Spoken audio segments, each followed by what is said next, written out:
Assalamualaikum warahmatullahi wabarakatuh. Perkenalkan, saya Nugraheni Dwi Utami dari kelas Akuntansi Syariah 7A akan mempresentasikan proposal penelitian saya yang berjudul Intellectual Capital dan Corporate Performance, Studi Komparasi Perbankan Terdaftar Bursa Efek Indonesia dan Thailand periode 2015 hingga 2019. Bab 1. Pendahuluan. Latar belakang. Perkembangan ekonomi semakin meningkat, begitu pula di sektor perbankan. Perbankan menjadi penyumbang pendapatan domestik tertinggi, sehingga mengalami perkembangan yang signifikan. Menghadapi perkembangan tersebut, kawasan ASEAN membentuk AEC atau The Association of Southeast Asian Nations, termasuk anggotanya Indonesia dan Thailand. Hal itu dilakukan sebagai salah satu upaya peningkatan kerjasama di bidang ekonomi. Perbankan termasuk sektor real yang memberikan dampak langsung kepada masyarakat atas kondisi yang sedang terjadi.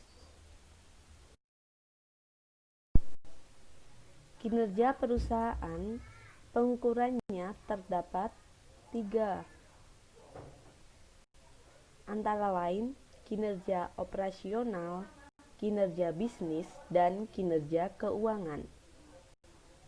Dalam penelitian Bolon et al. 2005. Digunakannya kinerja keuangan dalam mengukur kinerja perusahaan karena kinerja keuangan dinilai lebih aman. Dasar analisis kinerja perusahaan. Kinerja perusahaan dengan menggunakan kinerja keuangan, yakni menggunakan kinerja keuangan berbasis akuntansi, kinerja tradisional, dan kinerja berbasis pasar. Kinerja berbasis akuntansi menggunakan pengukuran Return on Asset atau ROA dan pertumbuhan penjualan. Sedangkan kinerja tradisional menggunakan indikator Asset Turnover atau ATO. Dan kinerja berbasis pasar menggunakan indikator nilai perusahaan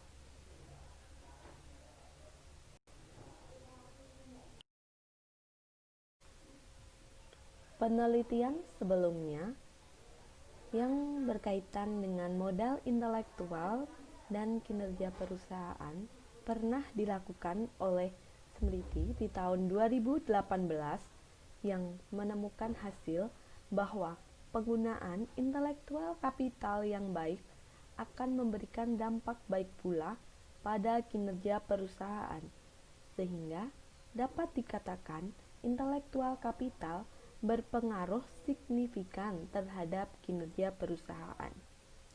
Penelitian ini juga didukung oleh penelitian sebelumnya, yakni penelitian dari Mehralian et al. 2012, Scavarto 2016, Maji 2016, Denopoljak 2017, Nadim 2017,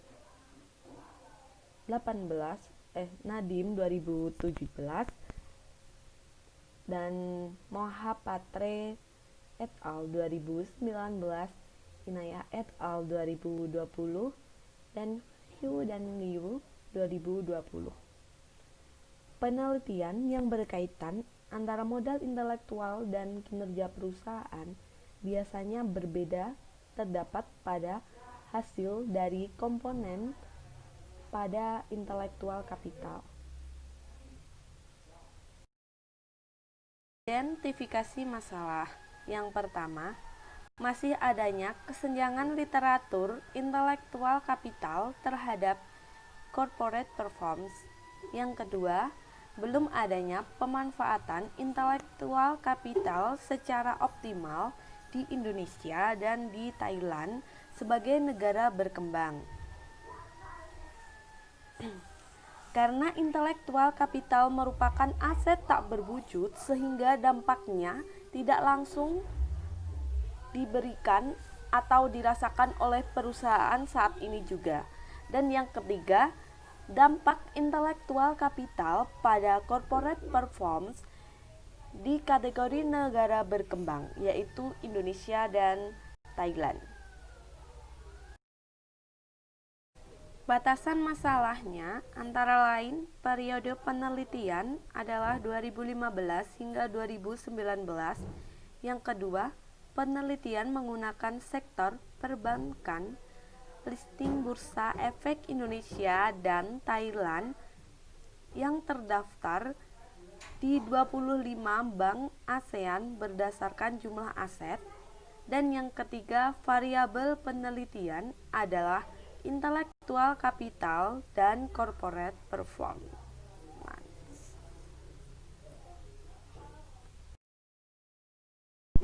Rumusan masalah yakni apakah terdapat pengaruh intelektual kapital terhadap corporate performance pada perusahaan perbankan yang secara konsisten, termasuk perbankan yang terdaftar 25 bank ASEAN berdasarkan jumlah aset dan listing di Bursa Efek Indonesia dan Thailand periode 2015 hingga 2019.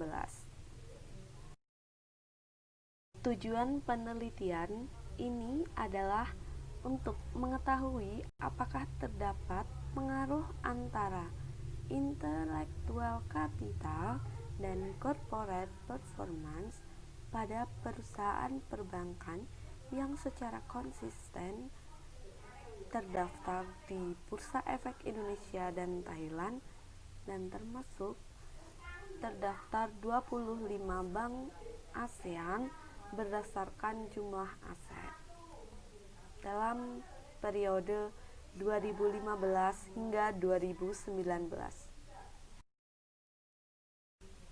Manfaat penelitian.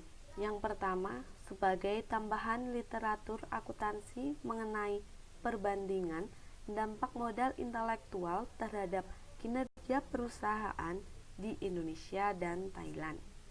Yang kedua, sebagai referensi penilaian modal intelektual pada kinerja perusahaan sektor perbankan di Indonesia dan Thailand sehingga dapat digunakan sebagai indikasi oleh calon investor perusahaan.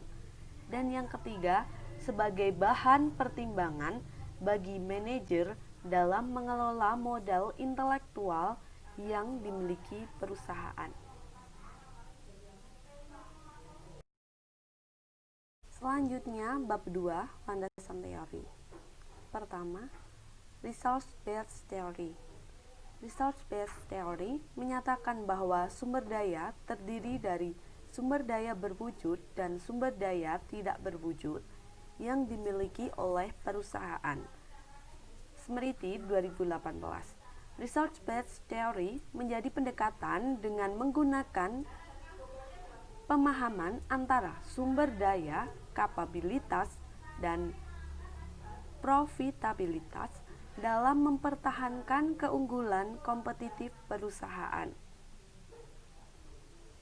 Perusahaan dapat bersaing dengan mempertahankan keunggulan kompetitif melalui pengembangan sumber daya perusahaan sebagai upaya ketahanan jangka panjang. Resource-based theory telah melalui beberapa fase, antara lain fase pengenalan, fase pertumbuhan, dan fase dewasa dalam Barney 2011. Selanjutnya yaitu organizational Learning Theory. Organizational Learning Theory atau teori pembelajaran organisasi menyatakan bahwa proses pembelajaran berkelanjutan di organisasi dan menghadirkan produk serta proses inovasi. Proses tersebut berasal dari perubahan permintaan pelanggan, preferensi tentang produk atau layanan, dan investasi sebagai pemenuhan dan pembangunan kebutuhan dalam menjadi modernisasi. Smriti 2018. Proses pembelajaran organisasi menciptakan keunggulan kompetitif dalam jangka panjang yang bermanfaat bagi perusahaan sebagai penyelidikan peran struktural modal dalam penciptaan nilai. Nadim 2017. Resource Dependency Theory atau teori ketergantungan sumber daya sebagai pandangan bahwa organisasi dapat aktivitas bukan hanya kepada pihak organisasi dalam tetapi juga pihak luar. Oleh karenanya, dalam membangun budaya dan perilaku organisasi dapat dilakukan melalui hubungan baik dengan pihak internal maupun dengan pihak eksternal. Resource Dependency Theory menyatakan organisasi sebagai sistem terbuka, yakni mengandalkan peluang dari lingkungan eksternal sehingga kinerja perusahaan dapat diketahui dari lingkungan ekologisnya. Smriti 2018. Aset strategis yang dimiliki perusahaan tidak dapat ditampung semuanya, oleh karenanya hubungan jangka panjang dengan pihak luar perlu dibangun. Nadim 2017. Selanjutnya, intelektual kapital. Intelektual kapital atau modal intelektual dapat dimaknai dengan umum sebagai pengetahuan berharga dari perusahaan. Intelektual kapital dapat diartikan lebih luas lagi sebagai pengalaman, kekayaan intelektual, dan keterampilan profesional yang dimiliki setiap karyawan di perusahaan. Restuti 2019. Pengertian tersebut memberikan pandangan bahwa intelektual kapital memegang peran penting dalam kekayaan perusahaan dan pemanfaatan yang baik akan berdampak pada corporate performance pada perusahaan tersebut. Intelektual kapital dapat menciptakan nilai pasar perusahaan, kinerja perusahaan yang baik.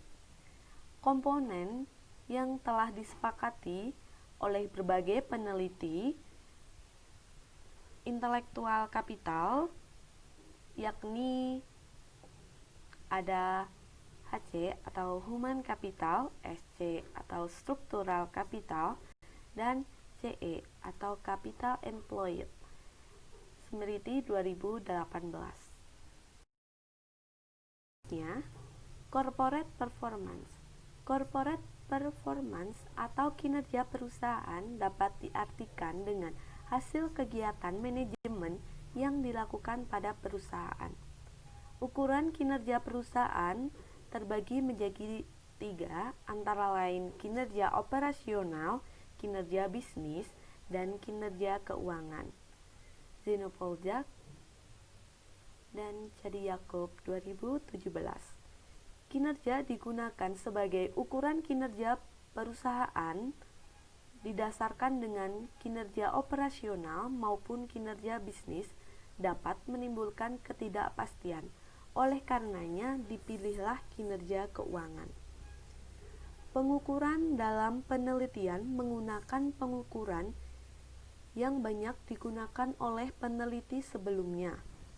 Pengukuran tersebut antara lain menggunakan produktivitas perusahaan, profitabilitas perusahaan, pertumbuhan penjualan, dan nilai pasar perusahaan. Smriti 2018. Selanjutnya, penelitian terdahulu. Dalam penelitian Neha Smriti dan Nila Deridas tahun 2018 dengan judul The Impact of Intellectual Capital on Film Performance, a study of Indian films list is in GOSPI.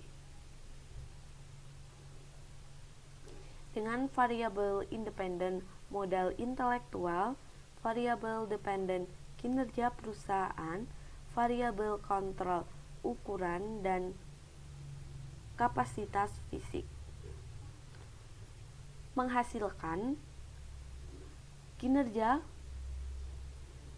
modal intelektual berpengaruh signifikan positif terhadap produktivitas perusahaan, profitabilitas, pertumbuhan penjualan, dan penilaian pasar. Efisiensi penggunaan modal berpengaruh signifikan negatif terhadap produktivitas, sedangkan efisiensi penggunaan modal berpengaruh signifikan positif terhadap profitabilitas, pertumbuhan penjualan, dan penilaian pasar. Modal struktural berpengaruh signifikan positif terhadap produktivitas, pertumbuhan penjualan, dan nilai pasar.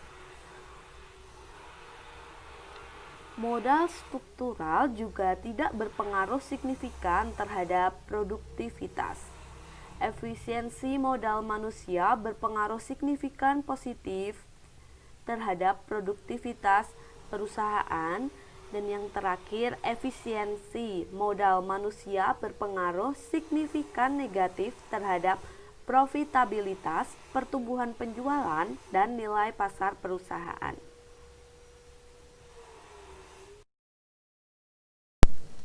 Selanjutnya, penelitian dari Vladimir Zenopoljak, Kadyakov, Nasser El-Kanji, dan Nick Bontis tahun 2017 dengan judul Impact of Intellectual Capital on Corporate Performance, Evidence from the Adaptation. Variabel independen yakni modal intelektual, variabel dependen yakni kinerja perusahaan, dan variabel kontrol yakni industri, leverage, dan ukuran perusahaan.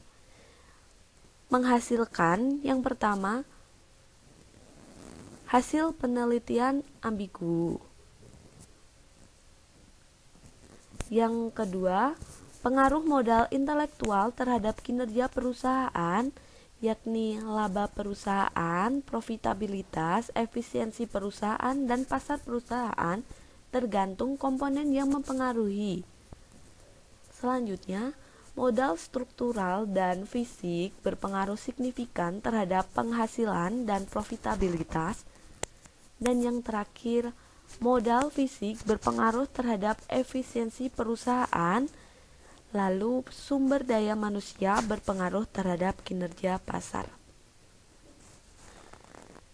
Selanjutnya, penelitian dari Muhammad Nadim, Christopher Gan, dan Jonghyun tahun 2017 dengan judul Does Intellectual Capital Efficiency Improve Firm Performance in BRICS Economies, a Dynamic Panel Estimation, dengan variabel independen modal intelektual, variabel dependen kinerja perusahaan, dan variabel kontrol ukuran perusahaan. Mendapatkan hasil yakni efisiensi modal intelektual berpengaruh signifikan positif terhadap kinerja perusahaan di semua ekonomi BRICS. Lalu, efisiensi modal manusia berpengaruh signifikan positif kinerja perusahaan di semua ekonomi BRICS, dan Modal struktural berpengaruh signifikan positif terhadap kinerja perusahaan di ekonomi BRICS. Selanjutnya, penelitian dari Nurlaili Suwarno dan Bambang Cahyadi 2020 dengan judul Measured Method and Empirical Investigation of Intellectual Capital and Financial Performance of Banking Firm in Indonesia. Variabel independen yakni modal intelektual dan variabel dependen yakni kinerja keuangan. Sedangkan variabel kontrol yakni leverage, ukuran perusahaan, dan usia perusahaan. Hasil penelitian antara lain efisiensi modal manusia tidak berpengaruh terhadap pengembalian aset, laba aset, dan pengembalian aset, dan berpengaruh terhadap perputaran aset, harga ke nilai buku, dan laba atas ekuitas.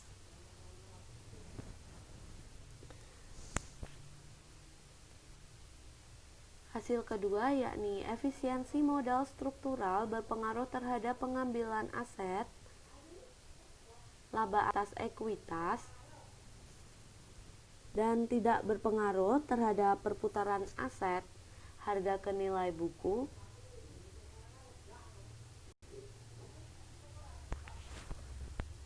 efisiensi penggunaan modal berpengaruh terhadap pengembalian aset, laba atas ekuitas, perputaran aset, harga ke nilai buku, dan harga ke nilai buku.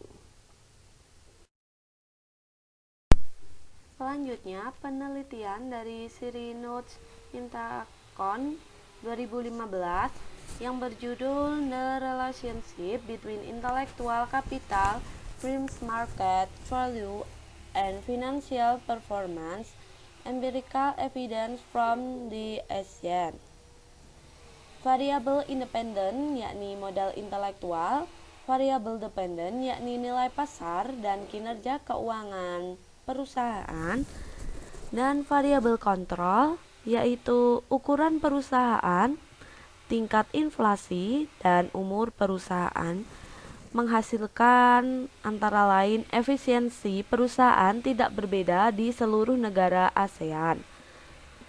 Lalu efisiensi modal fisik, modal manusia, modal struktural, modal relasional perusahaan berbeda-beda di seluruh negara ASEAN. Perusahaan dengan efisiensi modal intelektual yang lebih besar tidak cenderung memiliki nilai pasar yang lebih tinggi. Perusahaan dengan efisiensi modal fisik, modal manusia, modal struktural, dan modal relasional yang lebih besar cenderung memiliki nilai pasar yang lebih tinggi. Selanjutnya, perusahaan dengan efisiensi modal intelektual yang lebih besar cenderung memiliki kinerja keuangan yang lebih tinggi. Perusahaan efisiensi modal fisik dan modal manusia yang lebih besar cenderung memiliki kinerja keuangan yang lebih tinggi.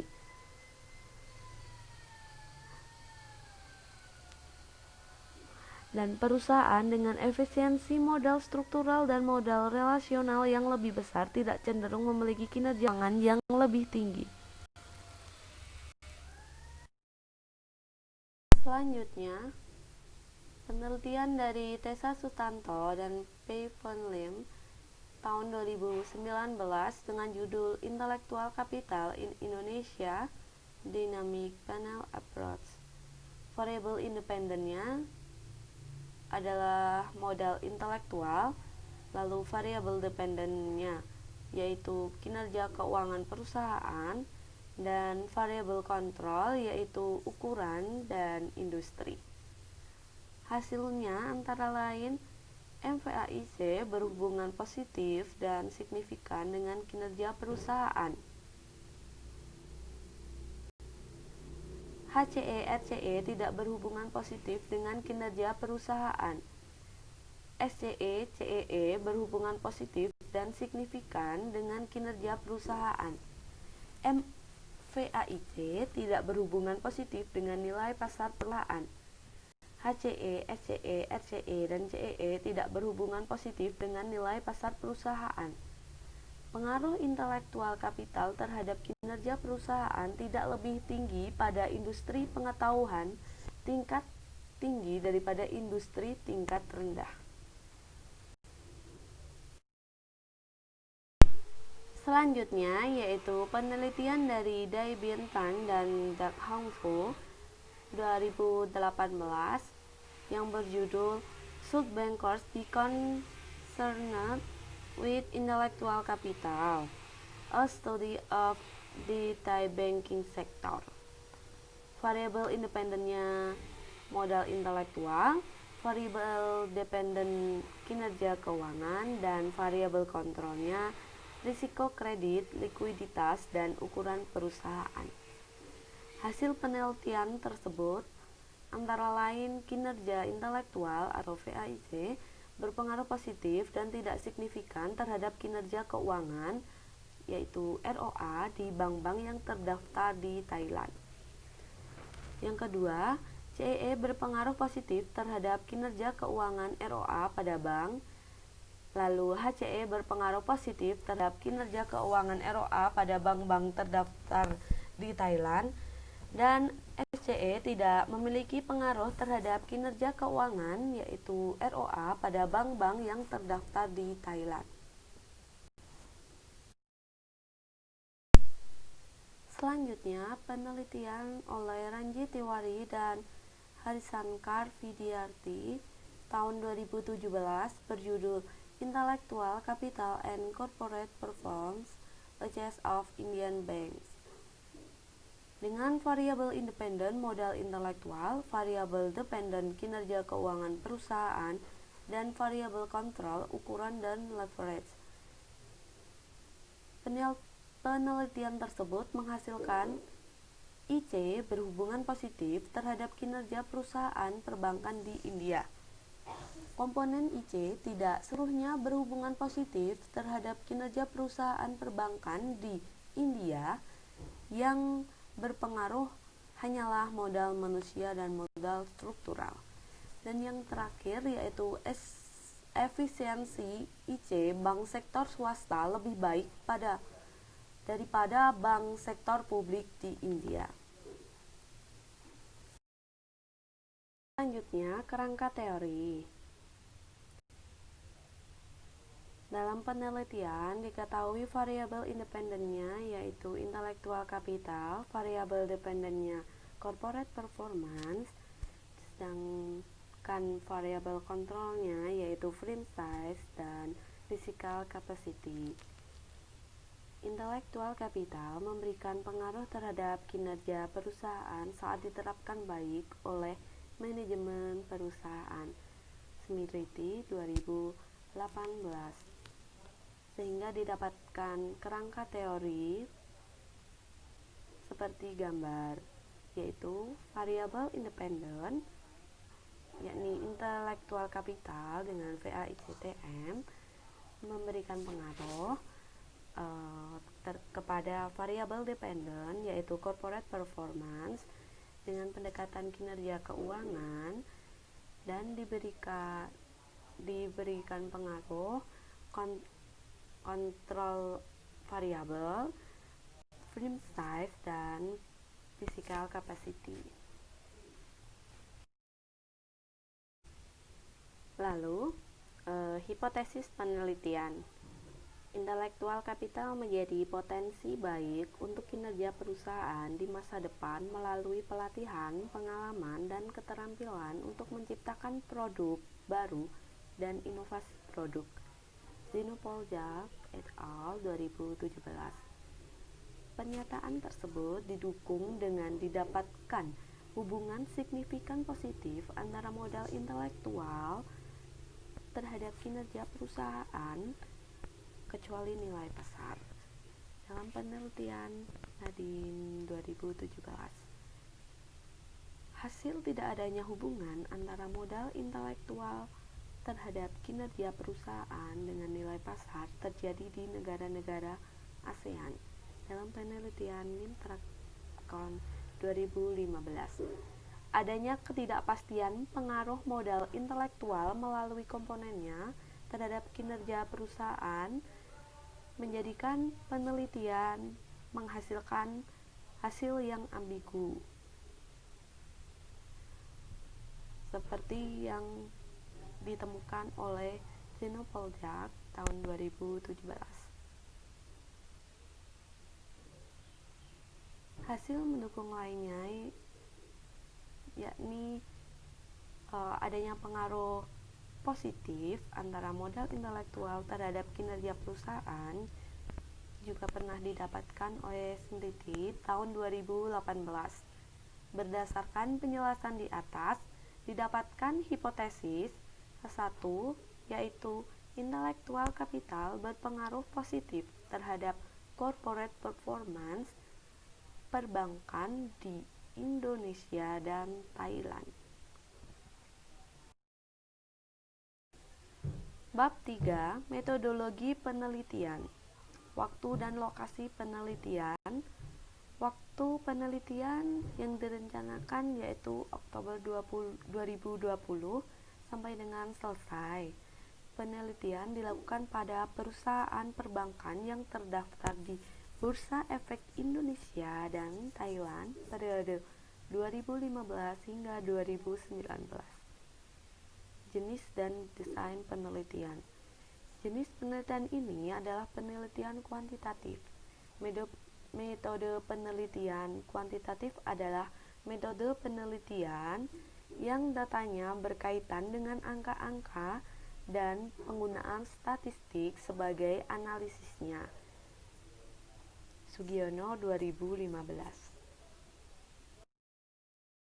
Selanjutnya yaitu populasi, sampel, dan teknik pengambilan sampel. Pertama, populasi. Populasi penelitian ini adalah perusahaan perbankan yang terus-menerus terdaftar di Bursa Efek Indonesia dan Thailand periode 2015 hingga 2019 dengan perusahaan yang masuk dalam 25 perusahaan dengan aset tertinggi di ASEAN. Yang kedua, sampel. Penelitian menggunakan perusahaan perbankan yang terdiri dari perbankan Indonesia dan perbankan Thailand dengan kategori perusahaan dengan aset tertinggi pada tahun 2019 untuk pengujian pengaruh intelektual kapital terhadap corporate performance perbankan di Indonesia dan Thailand. Perusahaan yang diteliti merupakan perusahaan yang telah masuk go public dan terdaftar di Bursa Efek Indonesia dan Thailand. Selanjutnya, teknik pengambilan sampel. Metode pengambilan sampel adalah dokumentasi literatur dengan metode purposive sampling melalui kriteria. Ketentuan kriterianya antara lain: 1. Perusahaan perbankan yang terdaftar secara konsisten di Bursa Efek Indonesia dan Bursa Efek Thailand selama periode 2015 hingga 2019. Ketentuan selanjutnya yaitu perusahaan perbankan dengan total aset tertinggi periode 2019. Lalu, perusahaan perbankan bukan anak perusahaan.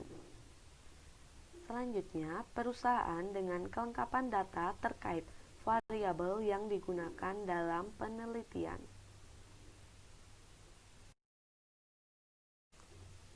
Selanjutnya, yaitu data dan sumber data. Penelitian adalah penelitian kuantitatif. Data dalam penelitian adalah data sekunder.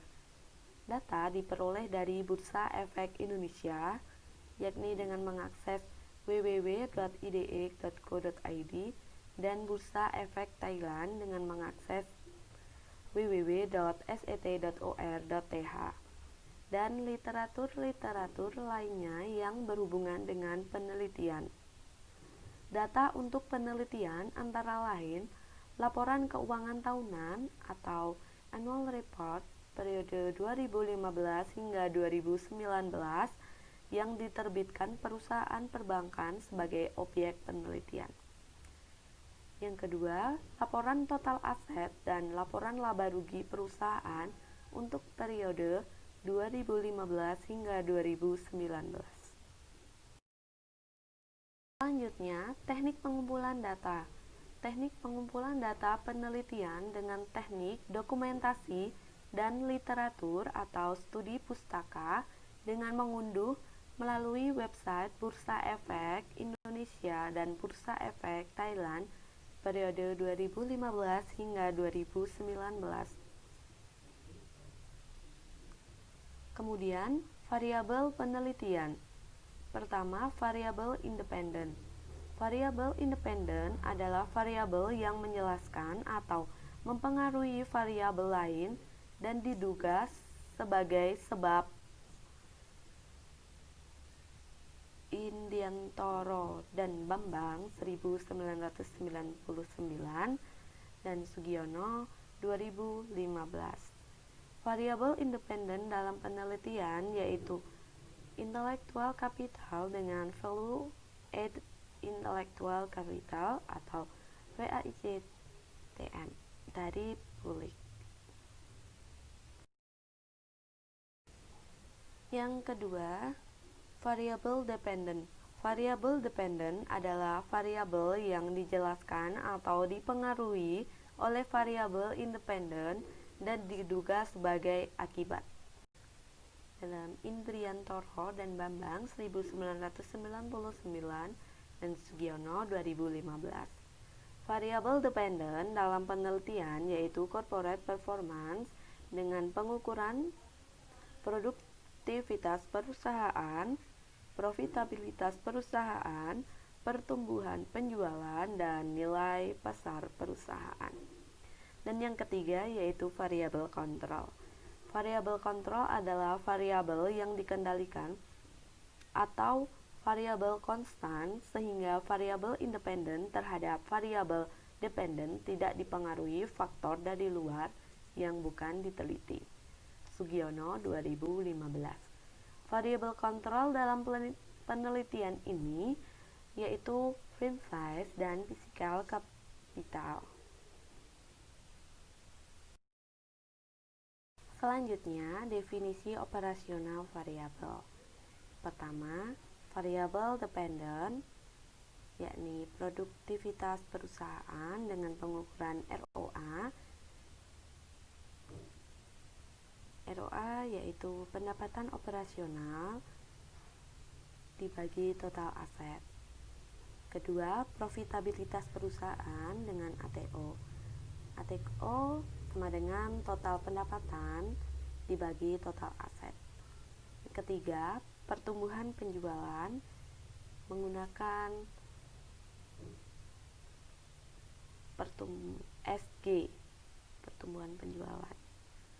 SG sama dengan penjualan tahun ini dibagi penjualan tahun lalu dikurangi 1 dikali 100. Yang keempat, nilai pasar perusahaan menggunakan Tobin Review sama dengan nilai pasar ekuitas ditambah nilai hutang buku dibagi total penjualan. Yang kedua, independen dengan variabel value add FA sama dengan O ditambah P ditambah D ditambah A. Yang kedua, human capital dengan pengukuran HC sama dengan gaji dan upah karyawan di perusahaan. Yang ketiga, struktural capital, pengukurannya SC sama dengan VA dikurangi HC. Dan yang keempat, capital employed, pengukuran CE sama dengan total aset dikurangi aset tidak berwujud.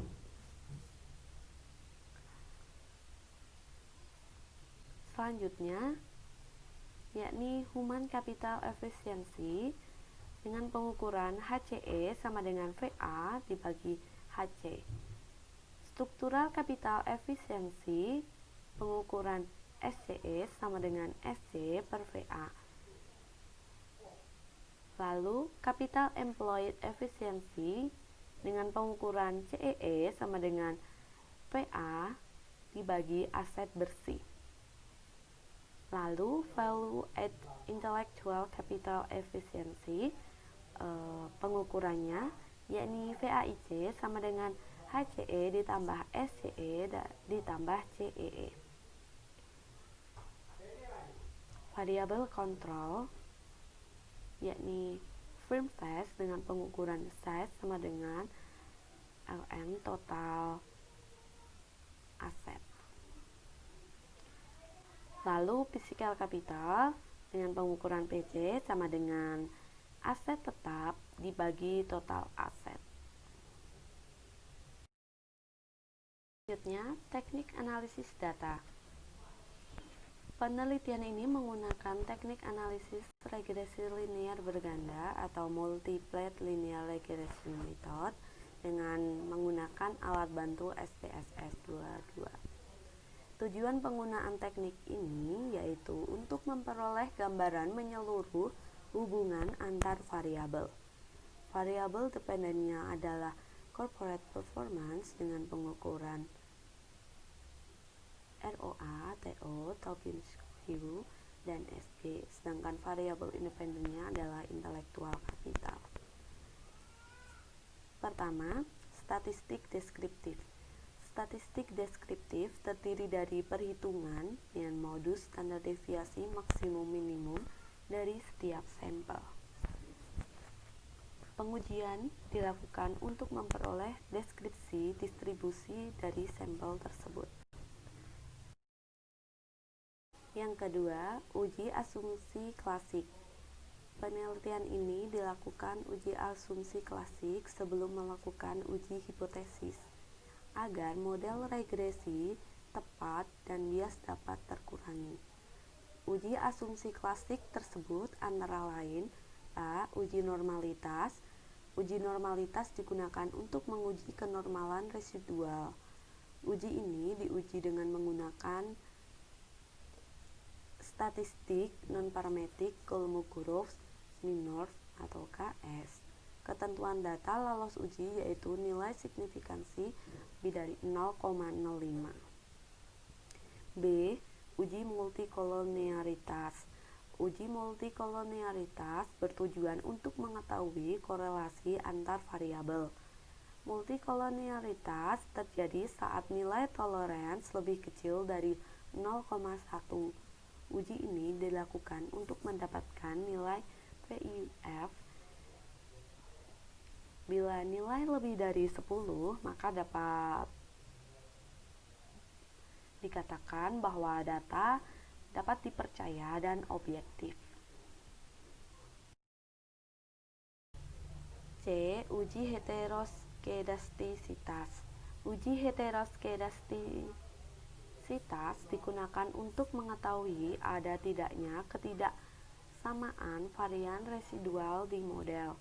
Varian tetap disebut homoskedastisitas dan berarti tidak terjadi heteroskedastisitas. Model baik adalah model yang terjadi homoskedastisitas. D. Uji autokorelasi. Uji autokorelasi dilakukan untuk mengetahui ada tidaknya korelasi antar kesalahan pengganggu periode T dengan kesalahan pada periode T-1. Ada tidaknya korelasi dapat diketahui dari nilai asumsi. Jika nilainya lebih besar dari 0,05, maka H0 diterima, dan sebaliknya jika nilainya kurang dari 0,05, maka H0 ditolak dan H1 diterima. Selanjutnya, uji ketepatan model. A. Uji F. Uji F dilakukan untuk mengetahui pengaruh yang sama antara variabel independen atau bebas terhadap variabel dependen. H0 akan ditolak bila nilai signifikansi kurang dari 0,05. B. Koefisien determinasi atau R-square. Koefisien determinasi digunakan untuk memprediksi besarnya kontribusi variabel independen terhadap variabel dependen. Nilai R-square semakin kecil, berarti pengaruh variabel independen terhadap variabel dependen akan semakin lemah. Sedangkan nilai R-square mendekati 1, maka pengaruhnya dapat dikatakan semakin kuat.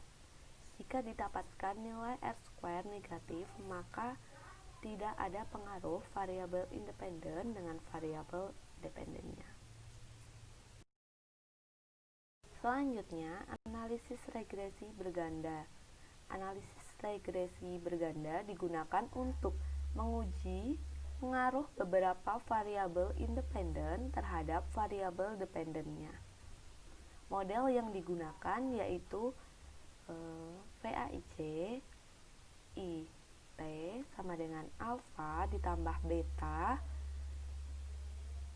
1 VAIC I T-1 ditambah beta 2 ROA I T ditambah beta 3 PCI-T ditambah beta 4 size I T-1 ditambah standar error I T. Selanjutnya, uji hipotesis atau uji T. Uji T dilakukan untuk mengetahui signifikansi hubungan pengaruh masing-masing variabel independen secara individu dalam menerangkan variasi variabel dependen. Sugiono 2015. Pada uji ini, nilai T hitung dibanding dengan nilai T tabel. Jika nilai T hitung lebih besar daripada nilai T tabel, maka H0 ditolak sehingga didapatkan bahwa terdapat pengaruh signifikan dari variabel independen terhadap variabel dependen. Nilai signifikan yang digunakan sebesar 0,05.